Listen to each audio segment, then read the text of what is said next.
Third episode की शुरुआत होती है इंग्रिड की कहानी से। इंग्रिड उस रात अपने भाई को बताती है कि उन्हें एक पार्सल डिलीवर करने के लिए जाना है, लेकिन एंटोनियो उस वक्त फुटबॉल खेल रहा था, इसीलिए इंग्रिड खुद उसका पार्सल लेकर निकल पड़ती है। इंग्रिड को कोई भी अंदाजा नहीं था कि आज रात वह और एंटोनियो आखिरी बार मिल रहे हैं। अब कहानी प्रेजेंट में आती है। घर पहुंचने के बाद जवान टेनो से कहता है कि मुझे कुछ देर के लिए तुम्हारी गाड़ी चाहिए क्योंकि हमें क्लारा को ढूंढने जाना है, लेकिन टेनो गाड़ी देने से साफ साफ इनकार कर देता है। वह जुवान को कहता है कि गाड़ी वहीं रहेगी जहां हम सब हैं। अब सभी का कहना था कि हमें यह शहर छोड़कर चले जाना चाहिए क्योंकि अब 1% भी आसार नहीं है कि कोई हमारी हेल्प करने के लिए आएगा। फिर कुछ देर बाद टेनो से मिलने के लिए बेनेटो नाम का एक शख्स आता है। बेनेटो टेनो और जवान को कहता है कि हमें तुम्हारी गाड़ी चाहिए क्योंकि बिना गाड़ी के हम लोगों तक राशन नहीं पहुंचा पाएंगे। अब टेनो जानता था कि इस वक्त कोई किसी का अपना नहीं है। जैसे ही वह बेनेटो को गाड़ी देगा, वह और उसके दोस्त उसे लेकर वहां से भाग जाएंगे, इसीलिए टेनो गाड़ी देने से इनकार कर देता है। टेनो को तो पता भी नहीं था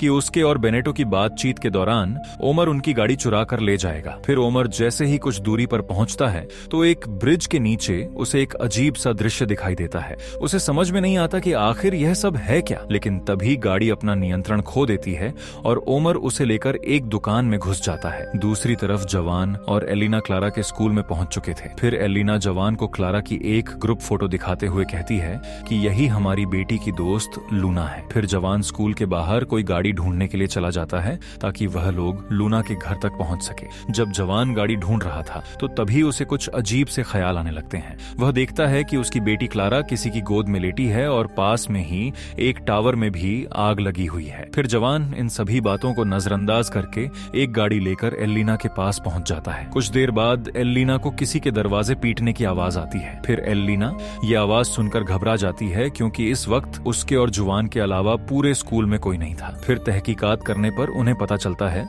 कि किसी पावलो नाम के लड़के को उसके दोस्तों ने बाथरूम में ही बंद कर दिया था और 2 दिन से पावलो यहीं पर फंसा हुआ था। फिर जवान पावलो को बताता है कि तुम्हारे दोस्त तुम्हें लेने के लिए कभी नहीं आएंगे क्योंकि वह सभी मर चुके हैं। लेकिन यह बात सुनने के बाद पावलो जवान और एलिना को पागल समझने लगता है। फिर जब वह बाहर जाकर अपने दोस्तों की लाशें देखता है तो उसके होश उड़ जाते हैं। अब एलिना और जवान पावलो को क्लारा की ग्रुप फोटो दिखाते हैं और पूछते हैं कि क्या तुम इस लड़की को जानते हो। फिर पावलो कहता है कि मैं क्लारा को तो नहीं जानता, लेकिन मैं उसकी दोस्त लोली को जानता हूँ। फिर जवान पावलो को लोली का घर बताने के लिए कहता है, लेकिन पावलो शर्त रखता है कि अगर मैंने लोली का घर बताया तो पहले तुम लोग मुझे मेरी फैमिली के पास छोड़कर आओगे। फिर जवान और एलिना पावलो की यह शर्त मान लेते हैं। दूसरी तरफ इंग्रिड जब अपने भाई एंटोनियो को देखने के लिए जाती है तो उसे अपना भाई मैदान में मरा हुआ मिलता है। यह देखकर इंग्रिड बहुत ही दुखी हो जाती है, लेकिन फिर वह अपने आप को संभालती है और टेनो के घर पर वापस आ जाती है। रास्ते में इंग्रिड को टेनो की गाड़ी भी मिलती है, लेकिन हैरानी की बात यह थी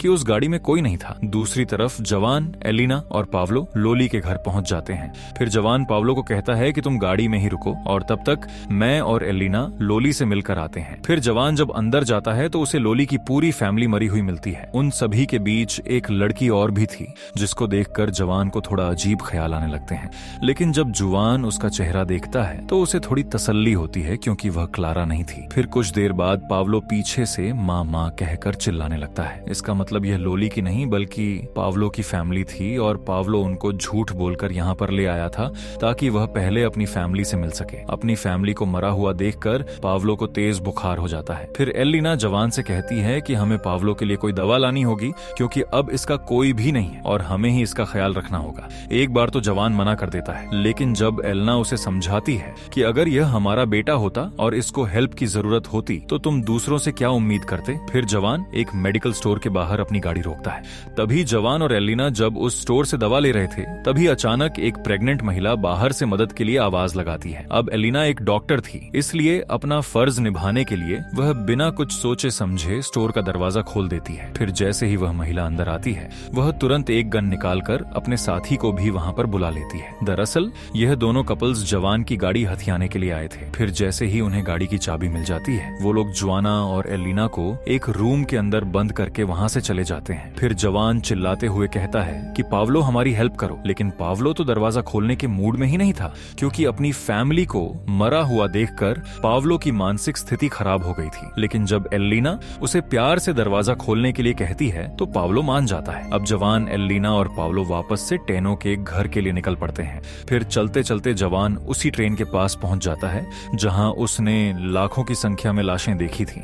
लेकिन हैरानी की बात यह थी कि अब वहां एक भी लाश नहीं पड़ी थी, सिर्फ उनका कुछ सामान पड़ा हुआ था। फिर जवान उन जिंदा लोगों को देखने के लिए ट्रेन के अंदर जाता है, लेकिन अब वे लोग भी वहां पर नहीं थे। तभी जवान देखता है कि पूरे डिब्बे की हालत खराब है, सीटें टूटी हुई हैं और उनके अगल बगल में लोहे के डंडे मुड़े पड़े हैं। इसका मतलब जरूर यहाँ पर कुछ खौफनाक हादसा हुआ है। अब एक बात तो साफ थी कि यह हादसा किसी इंसान की वजह से नहीं हुआ होगा, क्योंकि सीटें तोड़ना या लोहे के डंडों को मोड़ पाना किसी इंसान के बस की बात नहीं है। फिर शाम होते होते जवान, एलिना और पावलो टेनो के घर में पहुंच जाते हैं। फिर टेनो जवान को बताता है कि हम अर्जेंटीना छोड़कर जा रहे हैं, क्योंकि यहाँ पर कोई भी हमारी हेल्प करने के लिए नहीं आएगा। दरअसल टेनो ने रेडियो सिग्नल की हेल्प से किसी डेनिस नाम के आदमी से बात की थी और फिर उसे पता चला कि पृथ्वी की मैग्नेटिक फील्ड पूरी तरह से खत्म हो चुकी है। अब यहाँ अगर कोई आना भी चाहे तो नहीं आ सकता, इसलिए टेनो और बाकी सभी लोग अर्जेंटीना छोड़कर जा रहे हैं। फिर जवान टेनो को कहता है कि मैं क्लारा को लिए बिना कहीं नहीं जाऊंगा, लेकिन जवान को कोई भी अंदाजा नहीं था कि अगर वह यहाँ से नहीं गया तो उनमें से कोई भी जिंदा नहीं बचेगा। तभी हम उसी कपल को देखते हैं जिसने जवान की गाड़ी चुराई थी। फिर कायल अपनी वाइफ मिमी को कहता है, तुम थोड़ी देर यहीं बैठो और तब तक मैं गाड़ी की टंकी फुल कर लेता हूँ। फिर कायल जब नीचे बैठकर तेल भरने लगता है तो अचानक उसे कुछ आवाज आती है। फिर कायल जब टॉर्च जलाकर इधर उधर देखने लगता है तो उसे वहाँ कोई भी इंसान नहीं दिखता। फिर कुछ देर बाद कायल को एक खौफनाक साया दिखता है जिसको देखकर उसके होश उड़ जाते हैं। तभी मिमी को भी बाहर से कायल के चिल्लाने की आवाज आती है, लेकिन उसे लगता है कि शायद कायल उससे मजाक कर रहा है। लेकिन अगले ही पल वह साया वहां पर भी आ जाता है और अचानक से गाड़ी को धक्का देने लगता है। फिर मिमी जोर जोर से चिल्लाती है, लेकिन वह साया गाड़ी को धक्का देते हुए एक गड्ढे में गिरा देता है। अब नेक्स्ट एपिसोड में देखेंगे क्या होता।